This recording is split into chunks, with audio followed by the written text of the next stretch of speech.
In the silent city of Varelia, the skies were always silver. Tall towers of crystal pierced the clouds, humming with ancient alien energy. It was once the proud capital of the Threllan Empire, home to blue-skinned nobles who claimed to be born of stars. But now, that pride was breaking. Deep inside the royal palace, Princess Jeraili stood alone near a broken window, staring at the smoke rising in the distance. Her long silver hair danced with the wind, and her glowing eyes reflected pain. Her family had locked her away, not because of something she had done, but because of what she couldn't do. She was Barren, a future queen who could not carry royal bloodline. Even her own mother, Queen Raldri, had whispered, "She is no longer useful. She is a symbol of shame." Jeraili had heard it all. Every insult. Every silence at the grand feasts when her name was skipped. Her brothers had stopped calling her sister. Her father had stopped calling her anything. And now, when the alien world was falling to war, they had abandoned her completely. The sky shook with thunder, but it wasn't a storm, it was ships. Unknown warships, not Threllan, not any known alliance. They came without warning, without reason. They attacked Varelia as if they knew exactly where to hit. Screams echoed from the city. The towers that had stood for thousands of years cracked like glass. The royal army fell in minutes, but no one came for Jeraili. She walked through the palace halls, her bare feet stepping over dust and shattered crystal. Royal guards had already left their posts. No one thought she mattered. No one stayed behind to protect her. And then she saw him. He stood near the east courtyard, in armor too strange for Threllan eyes. He wasn't blue like her people. His skin was pale, dirty. His face was rough and human, a soldier from Earth. Jeraili stopped. She had heard of humans, loud, dangerous, always fighting. The Threllan elders had called them fire among dry leaves. But he was calm, quiet. His armor was damaged, blood on his arm. But he held his weapon like it was part of him. He turned to her and said just one word. "Run." She didn't move. Her pride wouldn't let her. He saw that inside. "Fine, then I'll stay."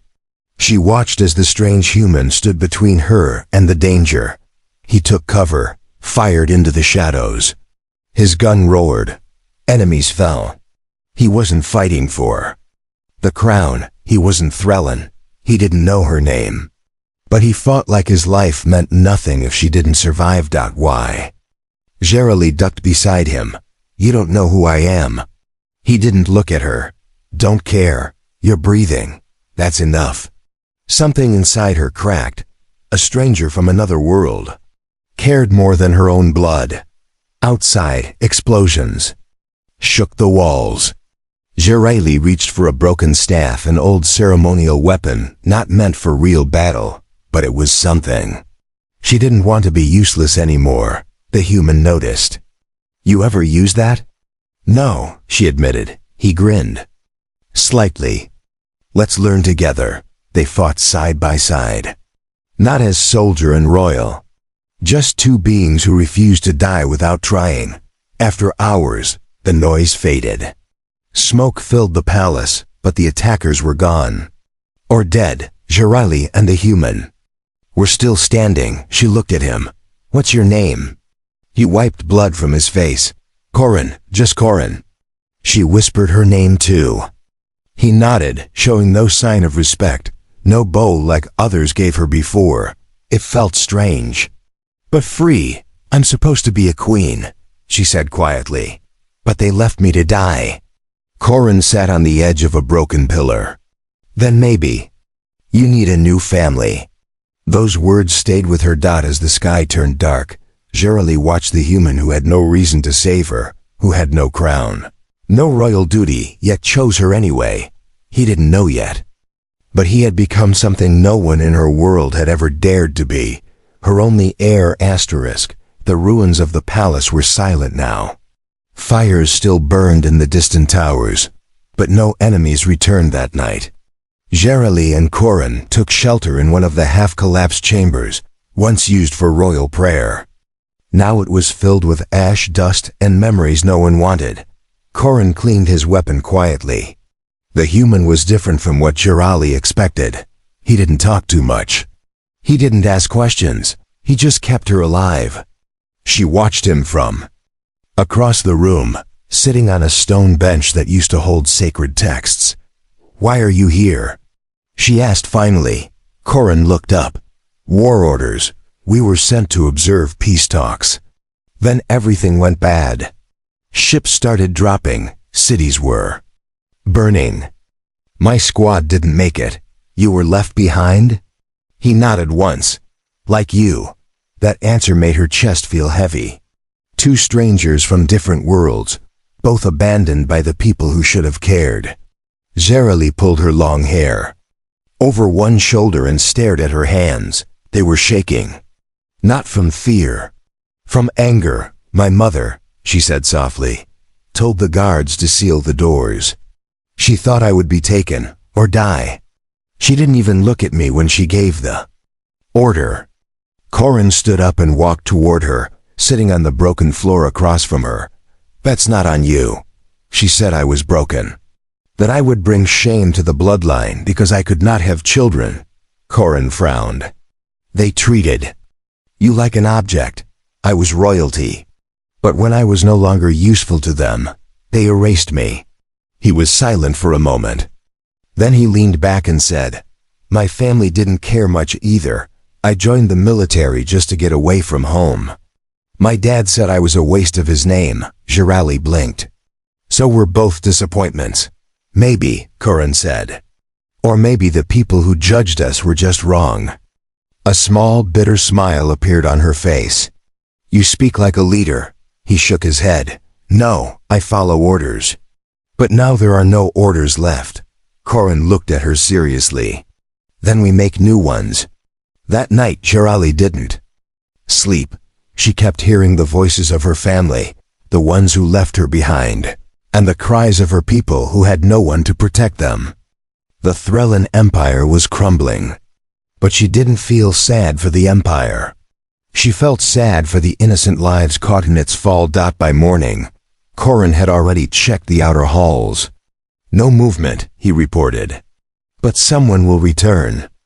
Eventually, either the ones who attacked or survivors." She stood up, her royal dress now torn and stained. "Then we won't wait to be hunted." Corrin raised an eyebrow. "You want to move?" "Yes," she said with a calm voice. "I know a secret route through the Undercity. It was made long ago in case the royal family needed to escape without being seen." He nodded. "Show me." Jirali took one last look at the room that had been her cage and then stepped forward like a new person. With every step through the dark tunnels beneath the palace, she felt lighter. The air was cold, filled with the scent of forgotten stone and lost history. But for once, she wasn't afraid. Corrin followed behind her, keeping his weapon ready. Hours passed, and finally they reached an opening that led outside the palace grounds. What they saw took their breath away. The city was destroyed. Streets were filled with broken ships, burning buildings, and wandering survivors. But worse than all that, in the sky another fleet was approaching. Jirali whispered, "They're not done." Corrin narrowed his eyes. "These aren't raiders. This is a purge." Jirali knew what he meant. Whoever had attacked wasn't just there for war. They wanted to erase everything that made Varelia important. Its people, its legacy, even its forgotten princess. But she wasn't going to be forgotten anymore. She turned to Corrin. "If we do nothing, this place dies." "My people die," he met her gaze. "What do you want to do?" She stepped closer, her glowing eyes serious. "I want to fight. I want to show them that I still matter even if my family thinks I don't." Corrin placed a hand on her shoulder. "Then I'll fight. With you." In that moment, Jirali didn't feel weak or barren. She didn't feel left behind. She felt chosen, not by blood, not by tradition, but by someone who saw her as a person, not a failure. And that gave her strength. Together, they walked into. The ruins, one human, one forsaken princess ready to rise again. The ruins of Varelia groaned under a quiet wind. Smoke still floated across broken buildings.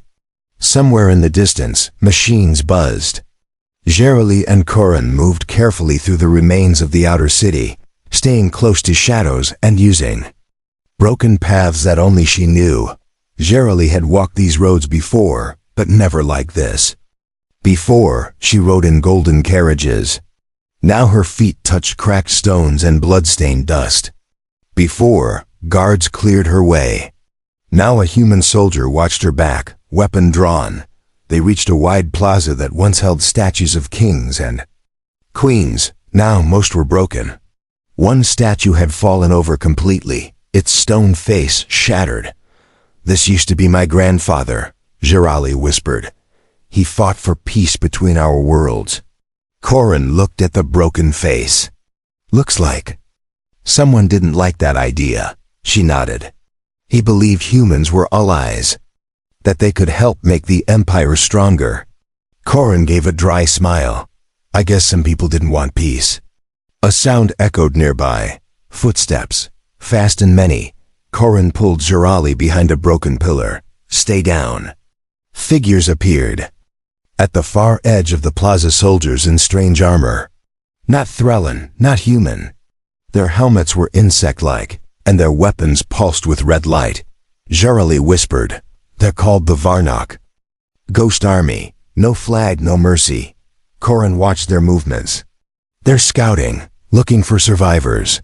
One Varnock soldier stopped and pointed toward the pillar where they were hiding. Another raised a scanner. Gerali's heart raced. She grabbed Corin's hand. He held her tightly. "Don't move." The scanner buzzed once, then stopped. The Varnock turned away. "They didn't detect us," she whispered. "Scanner probably can't read your biology," Corin muttered. "Not sure about me."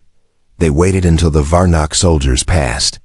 Only then did they crawl out from cover and move through the side alleys, deeper into the ruins.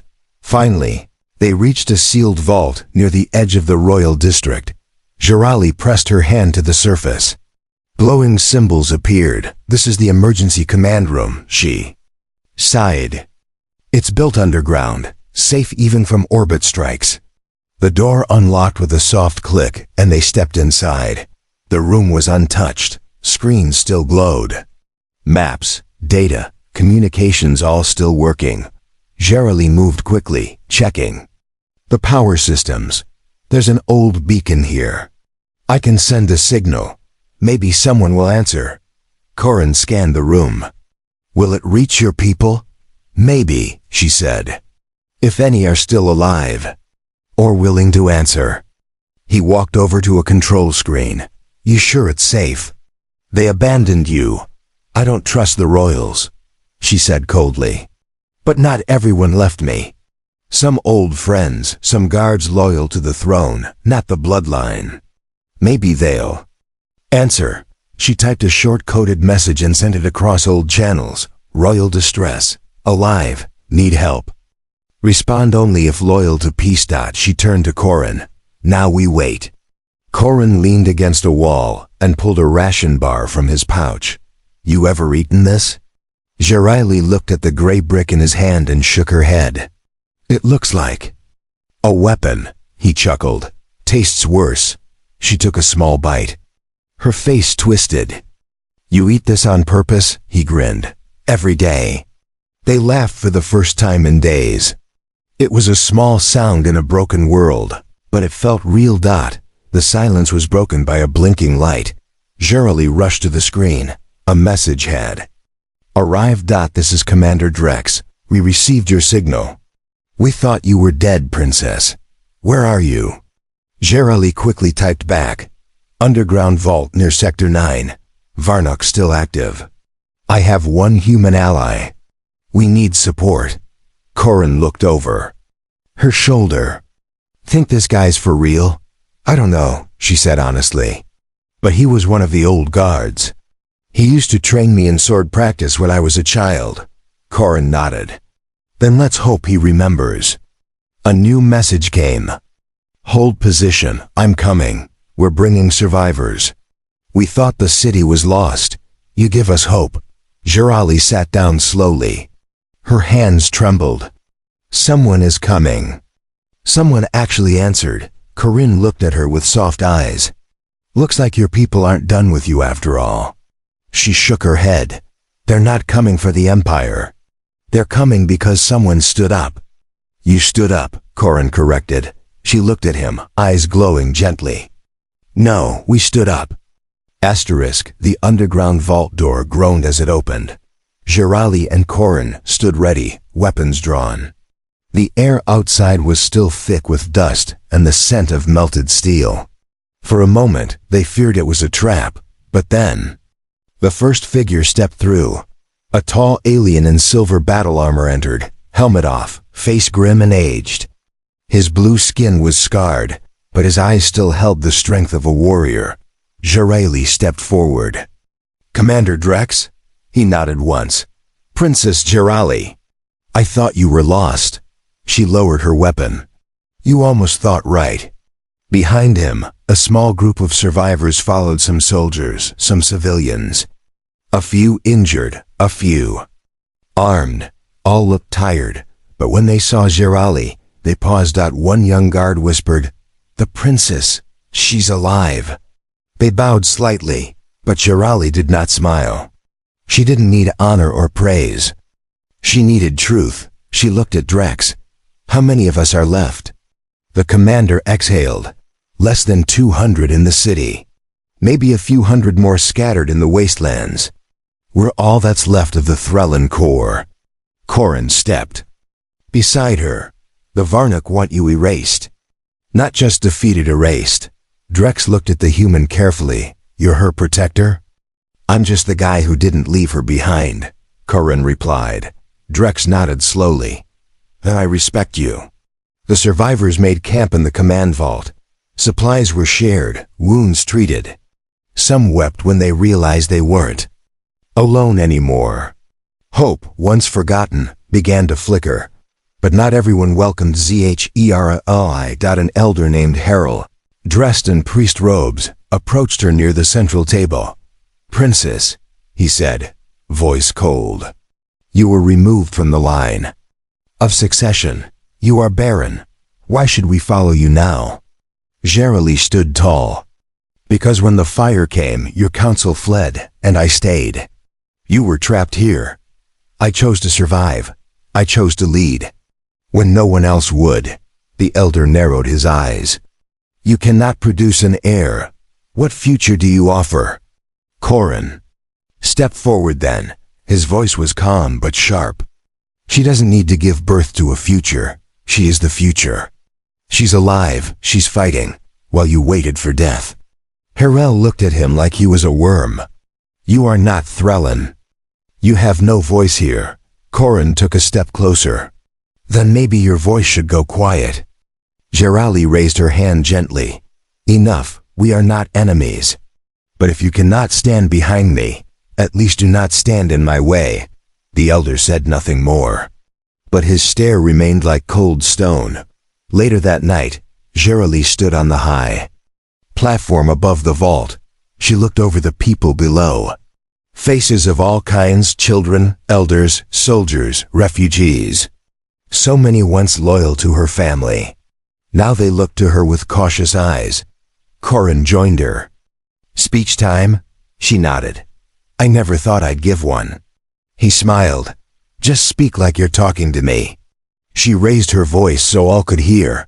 I was born a princess, but I was told I could never be queen. I was rejected because I could not bring life into this world. People looked up, listening. But today I understand something else. Leadership is not about blood, or children, or old titles. It's about action. And I choose to act.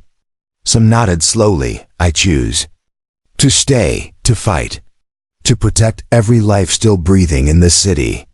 If that's not royal enough, then make your own crown. The vault was silent. Then someone clapped, then another. And more. Soon, the survivors were cheering. Corin leaned in and whispered, Now that's a queen. Jirali didn't smile, but her eyes were wet. Not yet. Drex walked up the steps. You gave them something they lost hope. And now? She asked. We plan, he said. Varnock scanners are tightening their sweep. We need a place to move, a second base. Jirali looked at the star map on the wall. Her fingers touched a glowing sector. Here, she said. The old observatory in the mountains. It's still shielded. We can regroup there. Drex nodded. It won't be easy. Corrin stepped beside them. Then it's perfect. That night, as the vault hummed with quiet energy, a barren alien princess slept not as a forgotten daughter, but as the chosen leader of a dying empire. And beside her, a human without a past, was becoming her future. The sky above Varelia turned red as the second sun rose. It wasn't just dawn, it was a warning. The Varnock ships were returning, darker and larger than before. In the underground vault, the survivors prepared to move. Their destination, the mountain observatory Jirali had chosen. Corrin packed rations and weapons into a hover crate while watching Jirali give orders to the soldiers. She was different now, not just a princess, but a leader, clear, calm, strong. She turned to him. We move in 30 minutes. You lead the second group. He raised an eyebrow. I thought you didn't trust anyone with your people. I trust you, she said without hesitation. You stayed. That means more than blood. He nodded slowly. I'll keep them safe.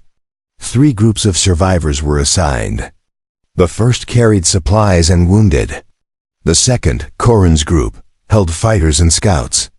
Jirali stayed with the third group, which included Commander Drex and a few loyal guards. The journey was not smooth. The city streets had become hunting grounds. Varnock drones circled above, scanning with red light. Once, a loud hum filled the air, and everyone froze. A scanner passed within meters of Corrin's group. The people held their breath as it paused, then flew away. But trouble didn't come. From the Varnok. It came from within. As the second group passed an old shuttle yard, Corrin heard a whisper, one soldier talking to another. She shouldn't be leading us. She's broken. The humans making her decisions now. Corrin didn't say anything yet, but he noted the face. A man named Arichin, once a royal guard, now walking with a weapon he clearly didn't deserve. They reached the mountain pass by sunset. The observatory stood high above them, partly hidden by cliffs and vines. Its silver dome was cracked, but its energy shield still flickered faintly. Jirali reached the entrance and pressed her hand to the lot panel. The door opened slowly, revealing a large circular chamber with shattered glass, collapsed beams, and strange humming sounds from the old machines. This place is ancient, she said, stepping inside. But it was built to last. As everyone entered, Corrin kept his eyes on Arichin. He didn't like the man's quiet steps or the way he touched his weapon too often. While Drex organized the security perimeter, Jirali climbed to the upper deck. Corrin followed her from the high windows. They could see the broken skyline of Varelia far below. Fires still burned, even this far from the capital. Jirali leaned against the wall, her shoulders tense. So many died today. And still, I feel like the worst is coming. Corrin stepped closer. You're doing more than anyone else would. She looked at him. I was born a failure, Corrin. Do you know how that feels? I do, he said softly. That's why I follow you. You turned failure into fire. For a moment, she said nothing. Then, quietly, if I could give life, maybe they would have accepted me. Corrin gently touched her arm. You already gave life back to these people. That matters more than blood. Before she could answer, an explosion rocked the lower chamber. They rushed down the stairs. Smoke poured from the entry hall. Screams echoed. Drex was shouting. 2 guards were on the ground, wounded, but alive. Corrin spotted Arichin holding a plasma knife. Cornered by 2 other soldiers, Jirali stepped forward. Why? Barren spat on the floor. You're a curse. You should have stayed in that palace and died with your shame. Your bloodline is finished. You're leading us into death. Jirali didn't blink. So you tried to kill the only people keeping us alive? I serve the true empire, Arrechin growled. Corrin raised his rifle. Then the true empire is dead. Arrechin lunged, but Drex was faster. The commander slammed him to the ground with a punch that cracked the stone beneath. Enough betrayal, Drex said. We're not nobles or servants anymore. We are survivors. The observatory doors were sealed again. Arrechin was locked in a lower chamber, guarded day and night. Later that night, Corrin stood with Jirali at the balcony.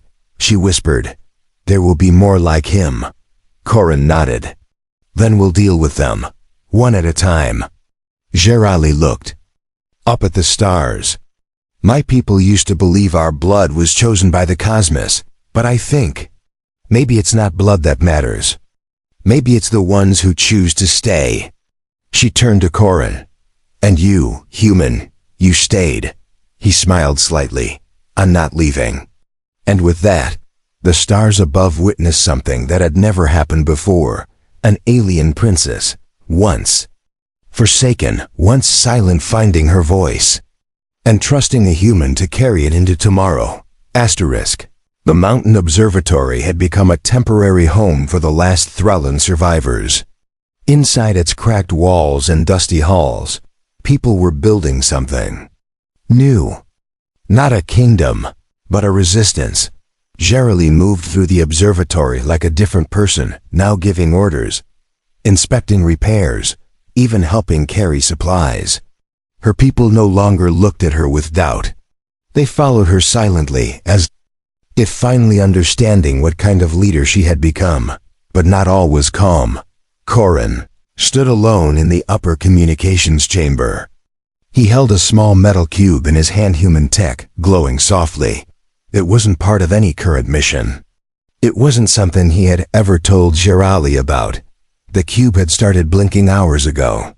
A signal, a message. He pressed it. A soft voice came through, military tone, precise and cold.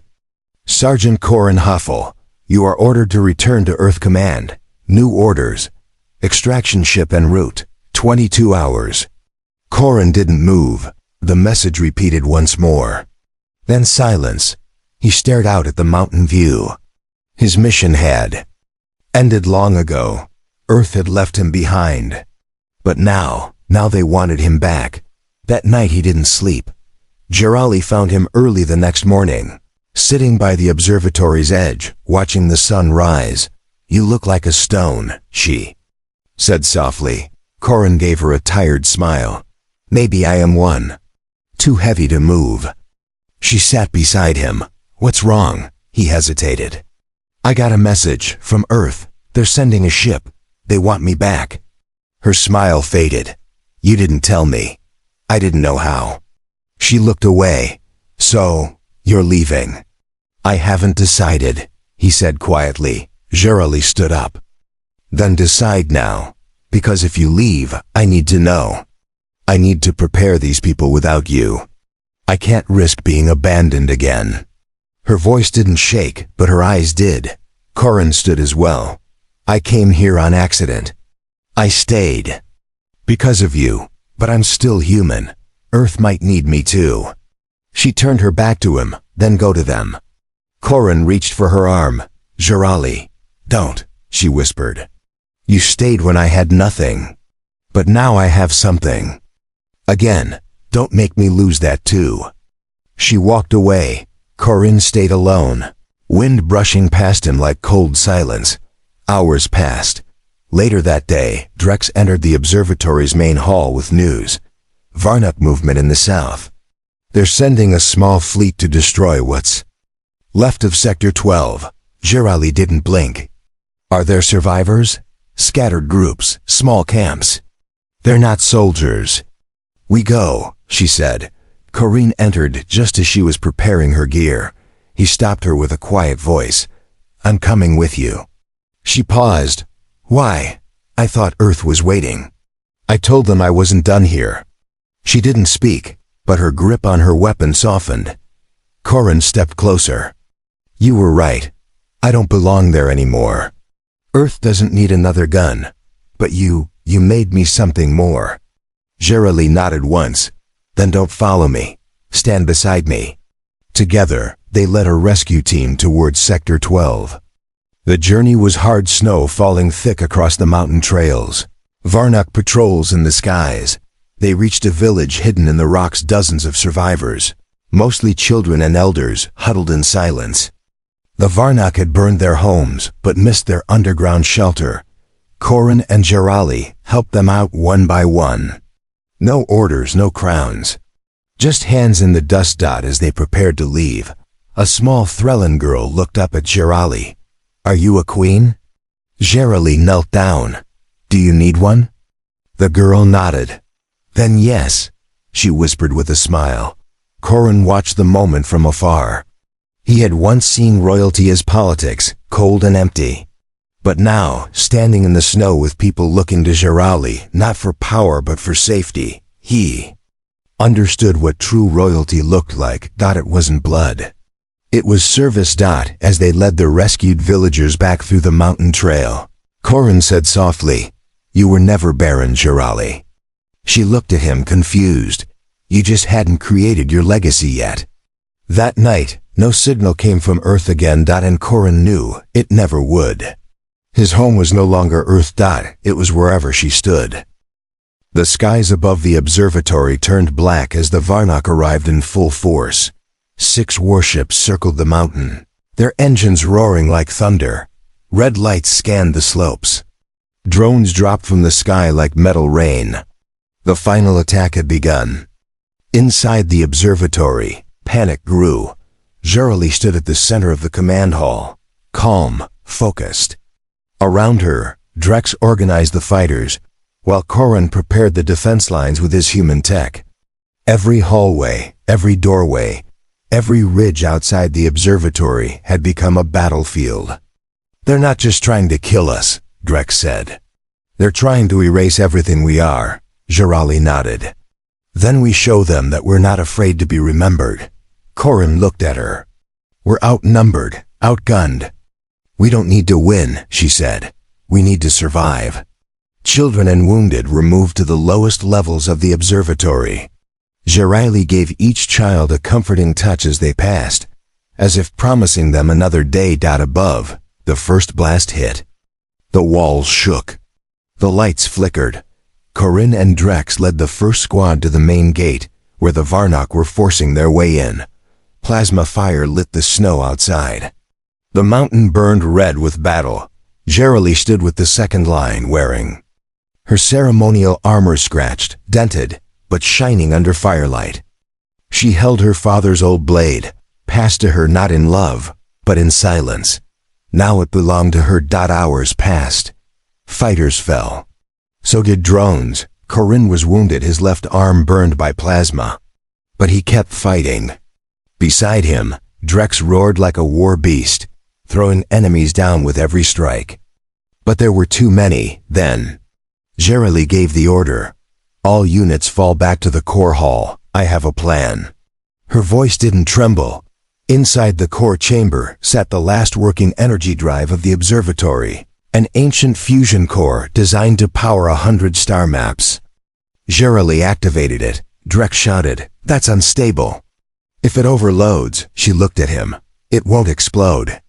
Not yet, but it can send a shockwave that disables all technology nearby. Corin's eyes widened. Including Varnock weapons? She nodded. Including ours. And maybe me too. He stepped forward. No, let me do it. I'll trigger it manually. You won't make it out, she whispered. Neither will you. I'm the heir to nothing, she said. But if I die giving them something, that will be enough. He looked at her for a long time, then slowly Corin took her hand. You're not the heir.